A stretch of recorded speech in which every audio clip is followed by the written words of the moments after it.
नमस्कार, बहुत स्वागत है आपका। एनडीटीवी मध्य प्रदेश छत्तीसगढ़ देख रहे हैं आप और आपके साथ मैं हूं आसिफ शेख। चंबल और ग्वालियर, इसमें दस्यु तमाम तरह के आपने देखे होंगे, सुने होंगे। और इसके साथ ही आज हम जिस मुद्दे पर बात करने वाले हैं वो दस्यु से जुड़ा हुआ है, डाकुओं से जुड़ा हुआ है। मध्य प्रदेश सरकार ने एक बेहद पुराने नियम को खत्म कर दिया है। मध्य प्रदेश में डाकुओं की सूचना देने वाले मुखबिर को अब सरकारी नौकरी नहीं मिलेगी। दरअसल मध्य प्रदेश सरकार कुख्यात डकैतों के बारे में सूचना देने वाले मुखबिरों को सरकारी नौकरी देती थी। एमपी सरकार ने साल 1981 में पारित इस कानून को अब खत्म कर दिया है। आपको बता दें, यह फैसला अर्जुन सिंह के सीएम रहते लिया गया था, जिसे अब एमपी की मोहन सरकार ने खत्म कर दिया है। सामान्य प्रशासन विभाग ने इस नियम को खत्म करते हुए सभी सरकारी विभागों और कमिश्नरों को नए निर्देश जारी किए हैं जो इससे जुड़े हुए हैं।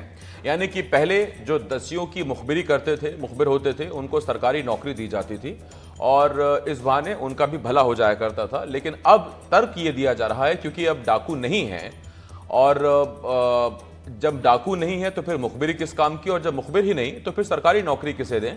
इस तर्क को देखते हुए सरकार ने ये नया नियम बनाया है और इस पर कई सवाल भी उठ रहे हैं। उन सवालों को जानने की कोशिश करेंगे, उनके जवाब पहचानने की कोशिश करेंगे। एक खास पैनल भी हमारे साथ अब तक जुड़ेगा। लेकिन जैसा हम आपको ग्राफिक्स में साथ साथ बता रहे हैं कि 1981 में कांग्रेस की अर्जुन सिंह सरकार ने ये एक नया नियम लागू किया था। उसमें ग्वालियर चंबल अंचल में डाकुओं का उस वक्त काफी दबदबा रहा था और जो उस वक्त मुखबिर थे उनको सरकारी नौकरी दी जाती थी।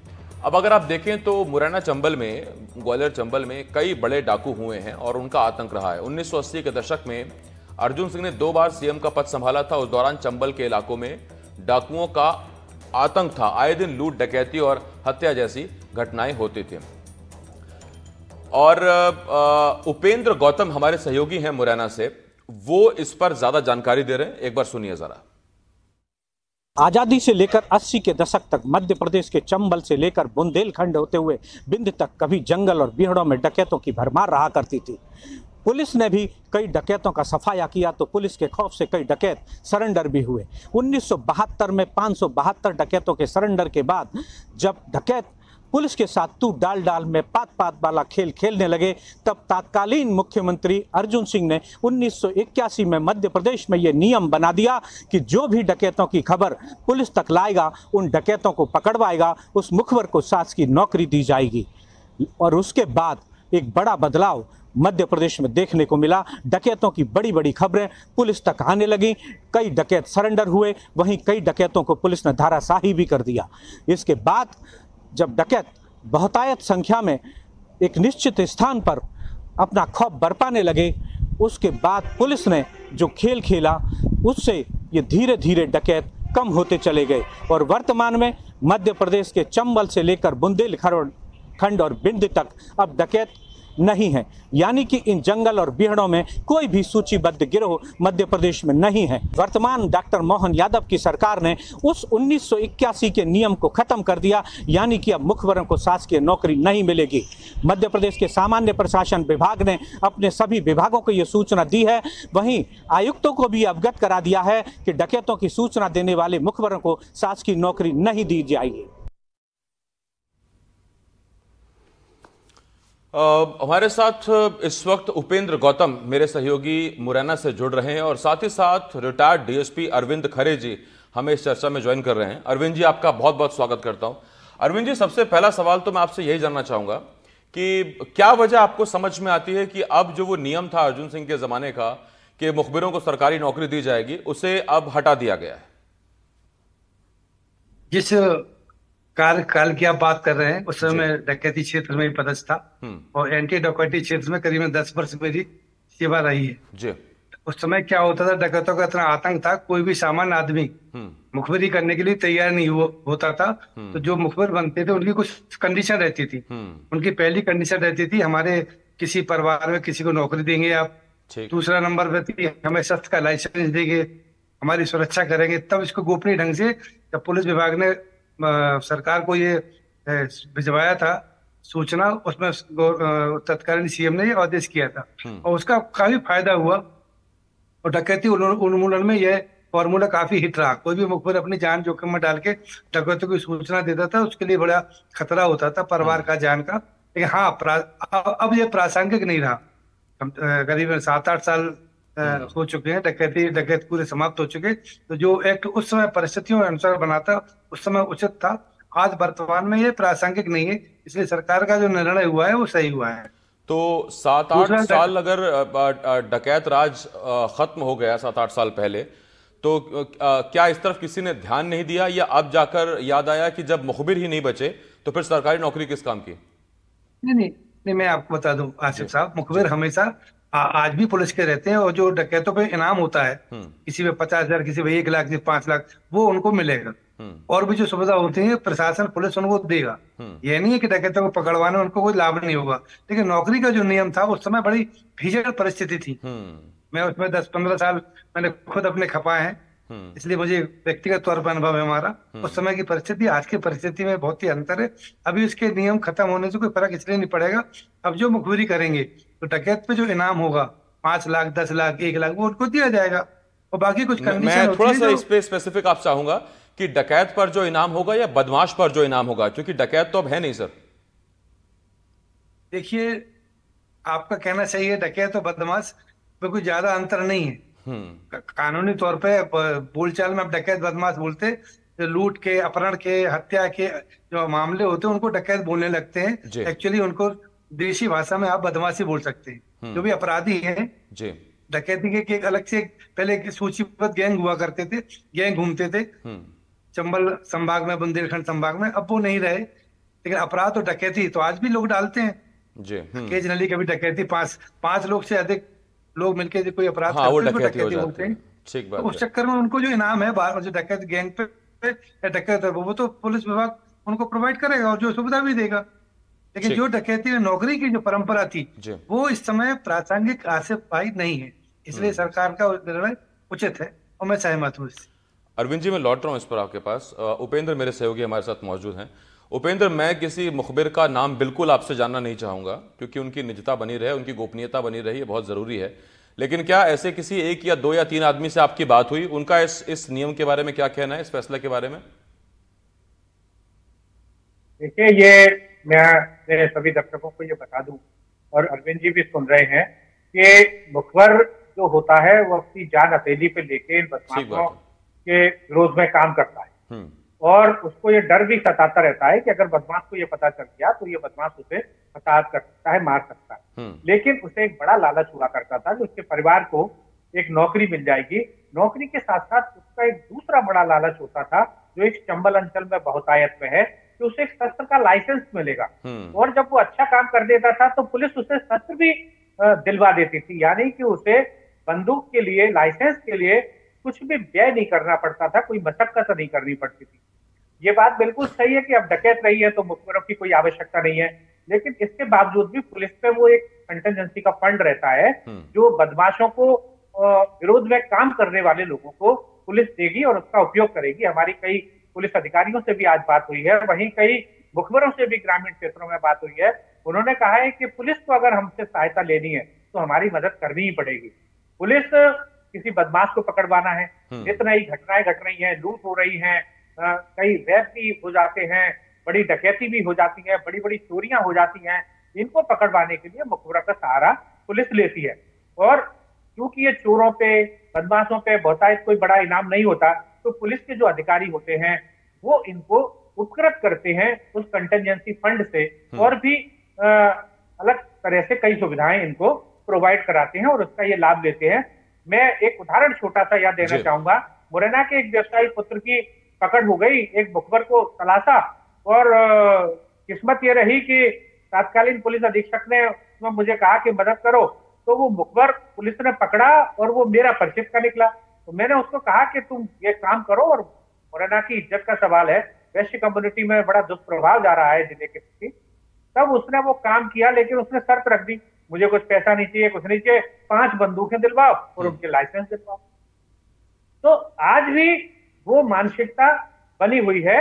हालांकि वो बंदूक वाली जो मानसिकता है उसमें थोड़ा सा परिवर्तन हुआ है, और वो परिवर्तन बड़ा सकारात्मक नहीं। इसमें उपेंद्र, मेरा एक सवाल है, क्या ये बहुत लॉजिकल नहीं है कि अगर कोई मुखबिरी करने के लिए तैयार हो रहा है तो वो आत्मरक्षा के लिए अपेक्षित है कि आपसे वो शस्त्र का लाइसेंस मांगेगा ही, क्योंकि अगर उस किसी जिस शख्स की वो मुखबिरी कर रहा है उससे अगर दो दो हाथ होते हैं तो आत्मरक्षा के लिए उसके पास हथियार तो होना ही चाहिए।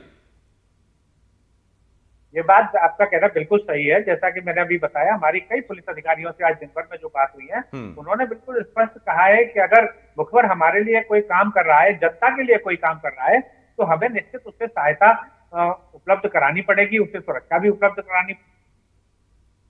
जी उपेंद्र, मैं लौट रहा हूं आपके पास। अरविंद जी हमारे साथ हैं। अरविंद जी, आपने बताया कि आपने अच्छा खासा वक्त, 1 दशक 1.5 दशक वहां दिया है ग्वालियर चंबल में।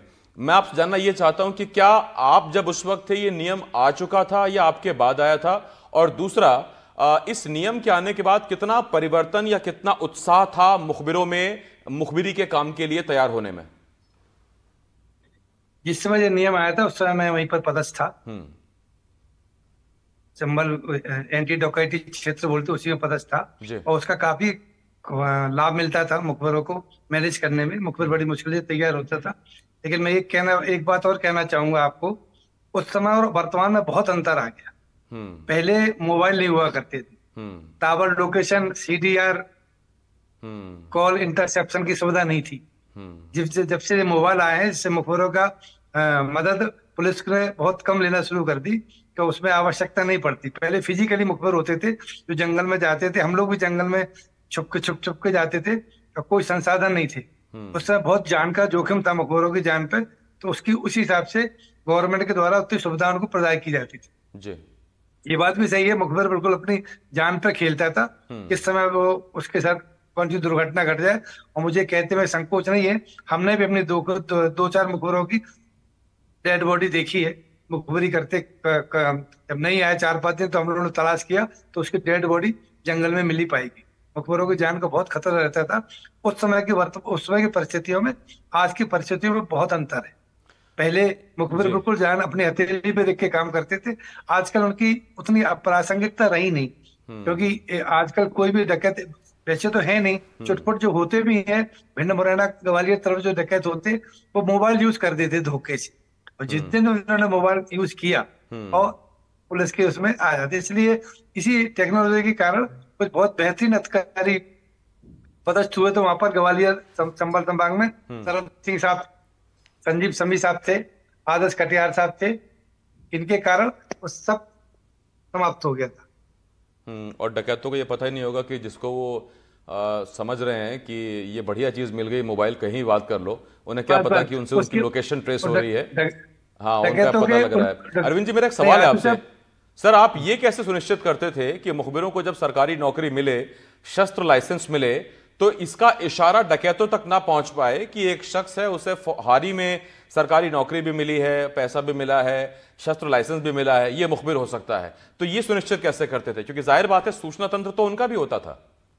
नहीं, आप बहुत बहुत बढ़िया चीज पूछी आपने। इस समय ये कहना है कि इसको जल्दीबाजी नहीं करते थे हम लोग। इस चीज की जल्दबाजी नहीं करते थे, बहुत आराम से स्लो करते थे। आपने बहुत अच्छा प्रश्न किया। बल्कि कुछ चीजें ऐसी हैं पुलिस की गोपनीय रहती, तो मैं आपके साथ शेयर नहीं कर सकता। मैं जानना भी नहीं चाहूंगा सर, वो बनी रहे गुप्त। इतना ध्यान रखते थे मुखबिर का, क्या बदमाशों के रिश्तेदारों को, मतकारों को हार्बर्स बोलते थे, जो डकैतों को संरक्षण देते थे, उनको किसी भी तरह से आइडिया लग ना पाए कि इसके कारण इसको लाइसेंस मिला, इसके कारण इसको नौकरी मिली। बड़े धीरे से, आराम से, स्लो से। अरविंद सर, हमने फिल्मों में देखा है कि कई बार पुलिस भेष बदलती है, और कई बार हमने असलियत में भी देखा। मुझे एक घटना याद आती है जिसमें एक हमारे पुलिस इंस्पेक्टर दूल्हा बने थे, बारात लेके गए थे, और बारात बदमाशों के पास से गुजरे, बदमाशों को धर दबोचा गया था। तो अरविंद सर, आप अपने पुलिस करियर में आपने कभी ऐसी कोई घटना देखी हो, या आपने कुछ नई कोशिश की हो बदमाशों को पकड़ने के लिए, जो आज हम सुनना चाहें आपसे? नहीं, वो तो हर पुलिस अफसर को करना पड़ता है, सिविल ड्रेस में रहना पड़ता है। और उनकी कहना तो नहीं चाहिए, हम लोगों को डकैतों की वेशभूषा में जंगल में रहना पड़ता है, ताकि उनके जो हार्बर्स होते, मुखबिर होते, वो सूचना उनको भिजवाते हैं। हम लोग भी उसी वेशभूषा में रहते थे जैसे डकैत रहते हैं, उसी हिसाब से जीवन जीते थे। इसे कैमोफ्लाइजिंग बोलते हैं हमारे यहाँ डिपार्टमेंट में।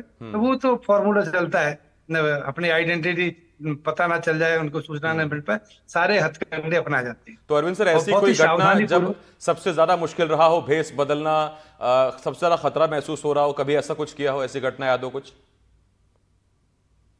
कहाँ तक याद रहेगी, बहुत सी घटना है। हमारे 7-8 एनकाउंटर हुए हैं और महामहिम राष्ट्रपति ने मुझे एनकाउंटर में गैलेंट्री मेडल भी दिया हुआ है जी। वो कहानी अलग, बहुत सी गोपनीयता है, बहुत सी चीजें रहती जो आपसे शेयर नहीं कर सकती, लेकिन हाँ, मुखबिरों का रोल बहुत महत्वपूर्ण रहता था, इसमें कोई शक नहीं। इसलिए उस समय का जो कानून था वो प्रासंगिक था, अब इस कानून की आवश्यकता नहीं। अरविंद सर, आज के जो मुखबिर हैं उन पर डिपेंडेंसी इसलिए भी कम है, जैसा आपसे जिक्र भी हुआ, क्योंकि अब आपके पास प्रूफ के तौर पर डिजिटल प्रूफ्स हैं, आपके पास एविडेंसेस हैं, सीसीटीवी हैं, टावर लोकेशन है, सीडीआर है, जैसा आपने कहा, कॉल डिटेल रिपोर्ट्स, उसके अलावा फिंगरप्रिंट्स हैं, बहुत सी चीजें हैं। तो मुखबिरों पर कितनी अब निर्भरता कम हुई है पुलिस डिपार्टमेंट की, और अब कितने प्रासंगिक रह गए मुखबिर आज की स्थिति में इन सब तकनीकों के साथ? नहीं, मुखबिर तो आज भी प्रासंगिक हैं। सामान्य आपराधिक क्षेत्र में पुलिस के लिए मुखबिर बहुत आवश्यक है आज भी। बहुत सी चीजें, जब तक मान के चलिए अपराधी भाग भी गया, फरार भी हो गया, कोई भी क्रिमिनल, उसका मोबाइल नंबर तो मुखबिर ही बताएगा हमारा कि कौन सा मोबाइल यूज कर रहा है वो, या उसके कॉन्टेक्ट, उसके बिजनेस, उसके ठिकाने। मुखबिर की आवश्यकता और प्रासंगिकता आज भी है, लेकिन जो डकैती क्षेत्र उस समय जो नौकरी देने की शर्त, जो इनाम दिया रहा था, वो आवश्यकता नहीं है। मैं ये बोल रहा आपसे, तो मुखबिरों की आवश्यकता तो मैं आपको बताऊं हमेशा पुलिस को रहेगी, और वो पुलिस अफसर जिसके संपर्क जनता में बहुत अच्छे रहते हैं, कॉन्टेक्ट बहुत अच्छे रहते हैं, हमेशा सफल होते हैं। और जो संपर्क नहीं रखते हैं, सीधे ऑफिस में बैठा रहते हैं, वो फेल हो जाते हैं। पुलिस में वही सफल होते हैं जिनके संपर्क सूत्र मुखबिर अच्छे होते हैं। जी, मैं आपके पास आता हूं अरविंद सर। उपेंद्र मेरे सहयोगी मुरैना से जुड़े हुए हैं, इन्होंने भी अच्छा खासा वक्त गुजार दिया बीहड़ों में रिपोर्टिंग करते हुए।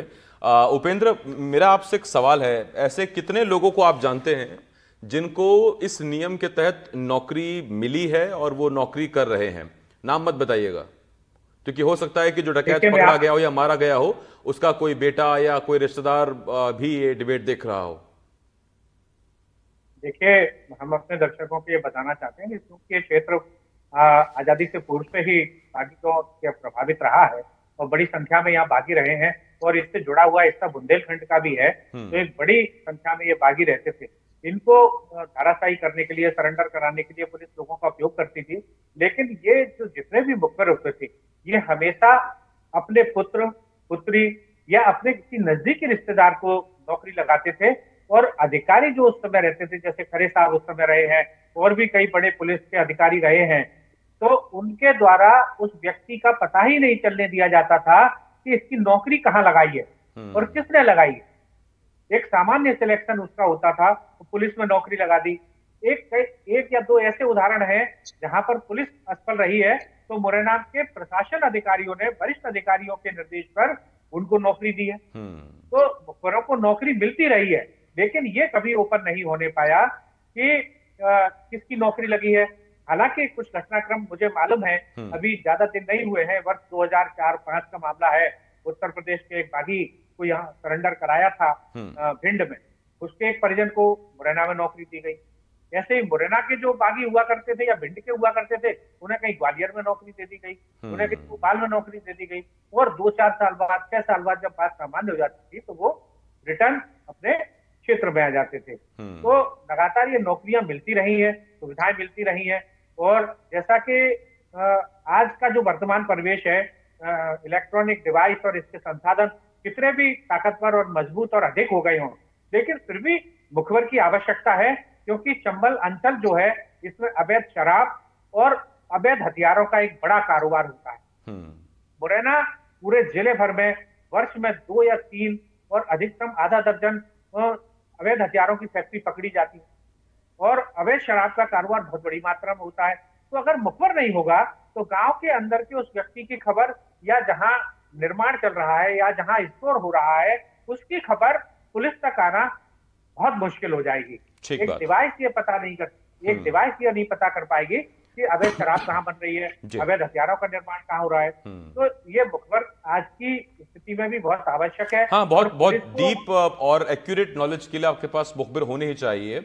मैं इस पर उपेंद्र आता हूं आपके पास। मेरे एक और सहयोगी देव शिमाली ग्वालियर से इस वक्त हमारे साथ जुड़ गए हैं। देव जी, मैं आता हूं आपके पास। उपेंद्र सर, आपसे मेरा एक सवाल है।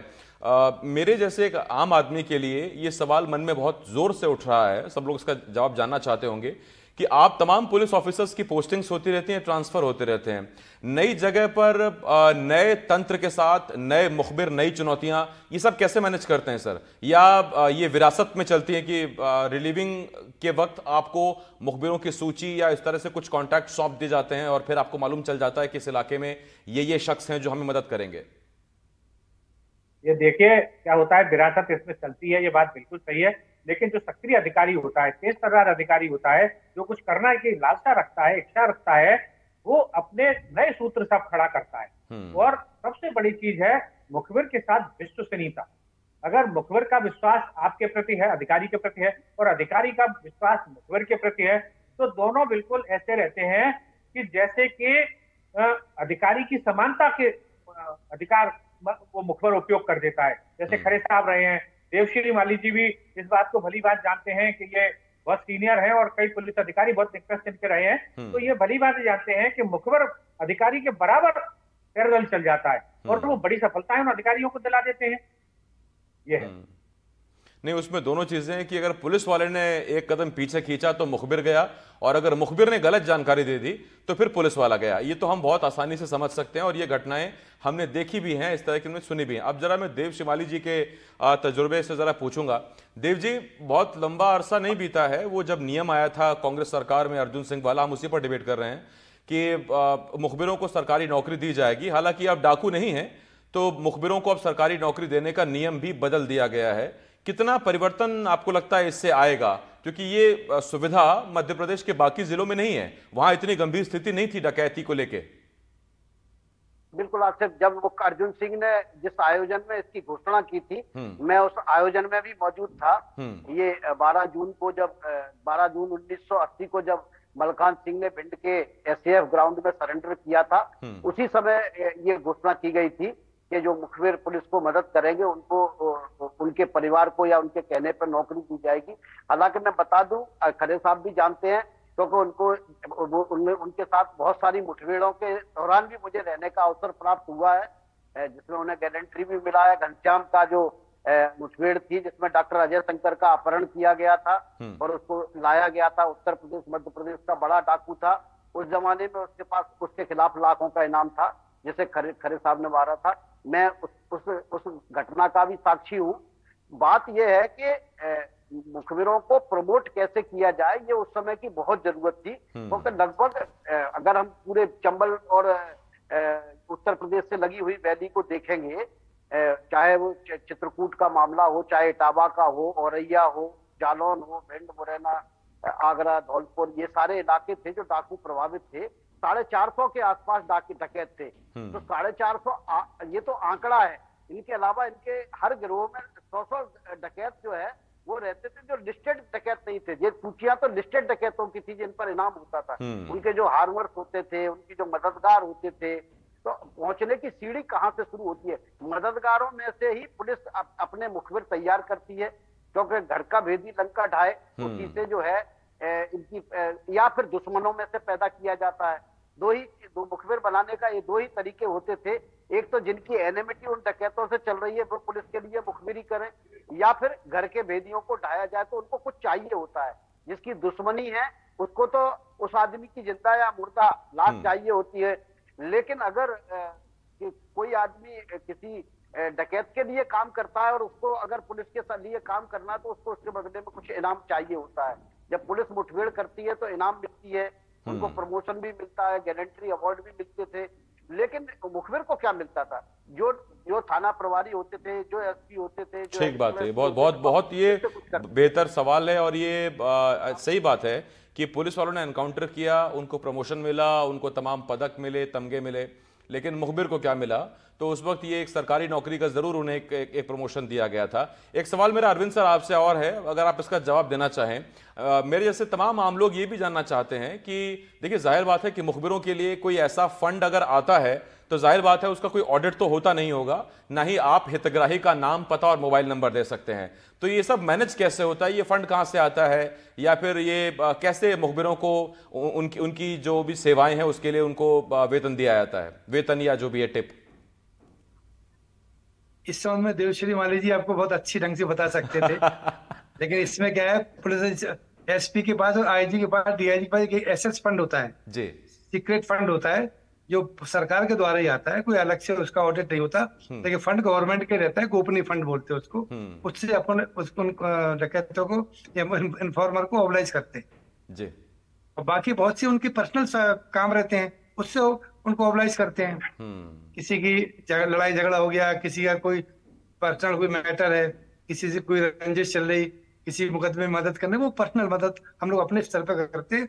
और बाकी जो फंड की व्यवस्था है वो हमारे हमेशा आईपीएस अधिकारी लोग करते थे, उनके पास व्यवस्था थी। उनको जब पोजीशन बता दे तो वो मैनेज करते थे, तो उनको पुलिस मुख्यालय से एक फंड आता था जी। नहीं, इस डिबेट में सर हमने वो सरकारी नौकरी वाले एंगल पर तो बात की ही, लेकिन आज मुखबिरों से, डकैतों से जुड़े हुए जो 3-4 सवाल सबके मन में रहते हैं, मुझे लगता है कि बहुत हद तक उनका निष्कर्ष भी निकल गया होगा। बाकी रही देव सर की बात, तो देव सर ने शायद ही कभी आपसे कोई खरी बात अरविंद जी की हो। कई एनकाउंटर तो वो आपके गिना चुके हैं, तो आपसे तो ठीक ठीक और सीधी सीधी बात करना ही ठीक ठाक है अभी भी। अरविंद जी बहुत शुक्रिया है हमारे साथ जुड़ने के लिए। देवशिमाली जी बहुत शुक्रिया। उपेंद्र आपका भी बहुत बहुत शुक्रिया हमारे साथ जुड़ने के लिए। तो आज हम बता रहे थे आपको कि एक नियम जो अर्जुन सिंह सरकार में बना, मुखबिरों को सरकारी नौकरी देने वाला, वो नियम अब खत्म हो गया। और उसके पीछे की वजह यह है कि अब चूंकि डकैत उतने सक्रिय नहीं है या फिर है ही नहीं, तो अब वो जो जान का रिस्क था या बहुत ज्यादा जो एक रिस्क की एक होता था और मुखबिर सामने नहीं आते थे, उनको प्रोत्साहित करने के लिए वो नियम बनाया गया था। अब उसे खत्म कर दिया गया है। मुखबिरों को सरकारी नौकरी अब नहीं दी जाएगी, लेकिन हाँ बाकी जो मुखबिरी तंत्र है और उनको जिस तरह से भी उनको जो भी टिप या बाकी चीज दी जाती हो वो बनी रहेंगी। एक छोटे से ब्रेक के लिए हमें रुकना होगा। ब्रेक के उस पार भी तमाम बड़ी खबरें आप देखते रहिए एनडीटीवी मध्य प्रदेश छत्तीसगढ़।